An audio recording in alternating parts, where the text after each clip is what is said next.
आपका मेरे YouTube channel doctor अमर official में हार्दिक स्वागत है। मेरे इस चैनल के सभी वीडियोज ज्ञानवर्धक एवं मनोरंजक हैं।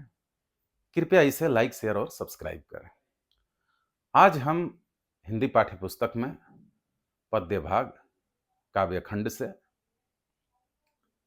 रसखान के पद का अध्ययन करेंगे, जिसमें दो छोटे छोटे पद दिए गए हैं। पहले पद का नाम है प्रेम अयनी श्री राधिका और दूसरे पद का नाम है करिल के कुंजन ऊपर वारों, जिनका अध्ययन हम करेंगे। रसखान की जो महत्वपूर्ण प्रसिद्ध कृति है, रचना है, उसका नाम है प्रेम वाटिका। रसखान जिस समय जीवित थे, उस समय हमारे देश पर मुगल बादशाह जहांगीर का शासन था और यह कुछ समय के बाद दिल्ली से निकलकर रसखान ब्रजभूमि पर कृष्ण की भक्ति में तल्लीन हो गए और कृष्ण की भक्ति में ही उस ब्रजभूमि में अपने कई पदों को राधा कृष्ण के प्रेम में लिखा और गाया। उसी में से कुछ पंक्तियां प्रस्तुत पाठ में पढ़ने को दी गई हैं। इन पंक्तियों में रसखान ने इन पदों के माध्यम से अपने प्रियतम कृष्ण और राधा की आराधना कर रहे हैं, उनकी भक्ति में तल्लीन है। पहला पद है प्रेम अयनी श्री राधिका। प्रेम अयनी श्री राधिका, प्रेम बरन नंद नंद, प्रेम वाटिका के दो माली मालिन द्वंद्व, मोहन छवि रसखानी लखी अब दृग अपने नाही, अचे आवत धनुष से छूटे सरसे जाहि, मोमन मानिक लय गयो चीते चोर नंद नंद, अब बेमन मैं क्या करूं परी फेर के फंद, प्रीतम नंद किशोर जादिन मैं नैननी लग गयो, मन पावन चित चोर पलक ओट नहीं करी सकूं। इन पंक्तियों में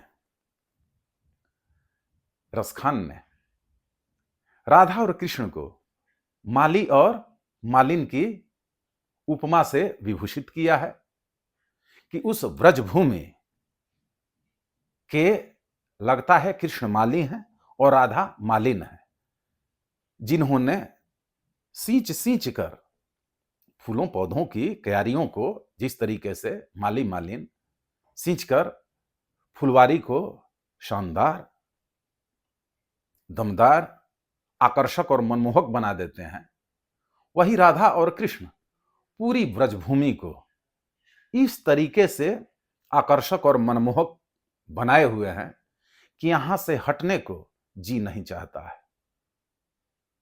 कि कई जन्म इसी ब्रजभूमि में मैं गुजार दूं, फिर भी वो शायद कम ही होगा। यहां की ब्रजभूमि में, वहां की प्राकृतिक सुंदरता में, पेड़ों में, नदी झरनों में, हर चीज में लगता है कि कृष्ण और राधा समाये हुए हैं। उनकी छवि का दीदार हो रहा है और वहां से नजरें हटाने की तनिक भी इच्छा नहीं हो रही। तो ऐसा आकर्षण राधा और कृष्ण ने इस ब्रजभूमि में वो पैदा कर दिया है कि हर कोई आके यहीं का हो जाना चाहता है और उनसे दूर नहीं जाना चाहता है। जिस तरह से उनके समय में गोपियां उनके विरह में और जो भी ग्वाल बाल जब जब बिछड़े, दिन रात उन्हीं के याद में, उन्हीं के विरह में जला करते थे और उत्कट अभिलाषा से उनके आने की प्रतीक्षा किया करते थे। वही स्थिति यहां आने पे सबकी होती है कि मानो हर जगह उन्हीं का दीदार हो रहा है, दर्शन हो रहे हैं। कि माली मालिन बनके राधा और कृष्ण ने पूरी ब्रजभूमि को संवार दिया है और ऐसा आकर्षण और मोह पैदा कर दिया है। अगला पद है जो इसकी पंक्तियां हैं। करील के कुंजन ऊपर वारों, या लकुटी अरु कमरिया पर राज तिहू पुर की तजिडारों, आठों सिद्धि नवो निधि को सुख नंद की गाई चराई विसारों, रस खानी कवों इन आखिन सो, ब्रज के बनबाग तड़ाग निहारों, कोटि करो कल धौत के धाम करील के कुंजन ऊपर वारों। रसखान कहते हैं कि जिस ब्रजभूमि पे आपने गायें चराई, ग्वाल बालों के साथ लीला की, जिस यमुना नदी, तालाब, सरोवर, जिन ब्रजभूमि के वृक्षों, फूलों